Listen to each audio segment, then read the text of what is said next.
It all began with a mad thought. What if we truly saw India? Not just the famous sights, but the real beating heart. The plan. Cross the entire country, not by train or car, but by Tuk Tuk, a sputtering, three-wheeled wonder built for city hops, not epic journeys. It sounded ridiculous. That's why it was perfect. We'd start in the far south, chug north to the Himalayas, then loop through deserts and jungles, a grand circumnavigation. Friends called us bonkers. Family just stared. But the more we talked, the more the idea grew.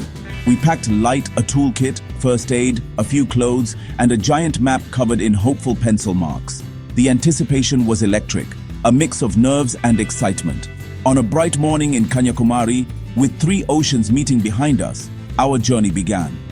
The Tuk Tuk's engine coughed to life, a tiny hum against India's vastness. No real schedule, just a general direction, north. Our only goal was to keep moving, to see what lay around the next bend. The open road stretched before us, a ribbon of possibility. With a deep breath and a shared grin, we pulled into the traffic, becoming part of the flow. The adventure had begun. Our Tuk Tuk, Rani, the Queen, quickly became our home, our companion, and our ticket to adventure. She was humble, slow, and decorated with tassels, marigolds, and stickers from every stop. Driving her was a sensory overload. Every bump, every roadside snack, every shout from passers-by. India's roads are a living, chaotic ballet. Cows, carts, trucks, and camels all sharing space. Honking is a language, and at first it was terrifying. But soon we learned the rhythm, weaving through the mayhem with surprising grace. Directions came from chaiwalas and children. Straight, big tree, then left. Getting lost was never a failure. It led us to hidden temples and new friends. The Tuk Tuk's slow pace was its greatest gift. We traveled at the speed of life. We stopped for sunsets, bustling markets, and roadside tea with strangers. This wasn't about speed. It was about savoring every mile and every encounter. Rani forced us to slow down and truly see. We found villages not on any map and met people who'd never seen foreigners in a tuk-tuk. Every day was a new adventure, every stop a story. Our little queen made us part of India's endless beautiful dance. Our journey was a living collage of India's landscapes. We began in Kerala's lush south, winding through palm-fringed backwaters and emerald paddy fields. Heading north, the land turned to sun-baked red plains and boulder-strewn horizons. Cities like Mumbai overwhelmed us with energy. Varanasi felt timeless, its rituals unchanged for centuries. Jaipur's pink palaces glowed in the sun, each city telling its own story. But the villages truly captured our hearts. Life moved slower, and we were welcomed as guests. Children greeted us with wonder. Families invited us in for chai and fresh rotis. We watched potters and weavers at work, glimpsing a life rich in tradition. Iconic landmarks like the Taj Mahal and Hampi were breathtaking, but the real magic was in the everyday moments. Each stop was a new chapter in our long, rambling adventure. If one thing defined our journey, it was the people. Everywhere, we were met with smiles, curiosity, and generosity. Our tuk-tuk was an instant icebreaker. Mechanics fixed it for free. Restaurant owners brought us extra dishes. When we broke down in Gujarat, the whole village pitched in. Men tinkered, women brought water, everyone laughed. We were invited to family feasts, shared roadside lunches, and made friends in every state.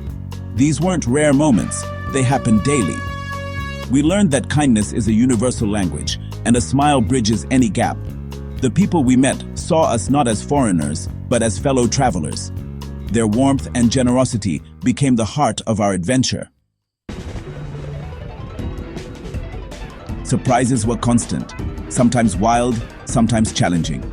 We braked for peacocks, waited for elephants, and dodged monkeys at every turn. Flat tires and engine troubles became routine. We learned to fix them on the fly, often with help from strangers. Every mishap became a story. Every challenge, a shared victory. But the joy was in the little things. A smooth stretch of road, a mountain pass conquered, a dance party with village kids. We swam in lakes, joined weddings, and lay under desert stars. The freedom was intoxicating. No schedule, just curiosity and the open road. Spontaneity was the essence of the adventure. We laughed at breakdowns and savored perfect moments. It was the feeling of being truly alive, present in every mile. 10,000 miles changed us inside and out. The road's endless hum gave space for reflection. Anxieties faded, replaced by calm and confidence. We learned patience with traffic, breakdowns, and ourselves. The Tuk Tuk's slow pace forced us to be present, to appreciate the world in real time. Monsoon rains tested our resolve, but hardship stripped away comfort and left us grateful for simple joys. We became resilient, fixing breakdowns, navigating chaos, and trusting our instincts. The Tuk Tuk was a metaphor, small, slow, often broken, but always moving forward.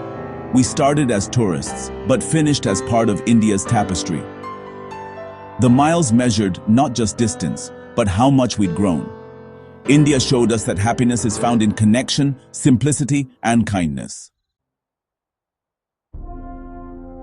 The final day was bittersweet. Triumph, exhaustion, and quiet joy. We'd done it.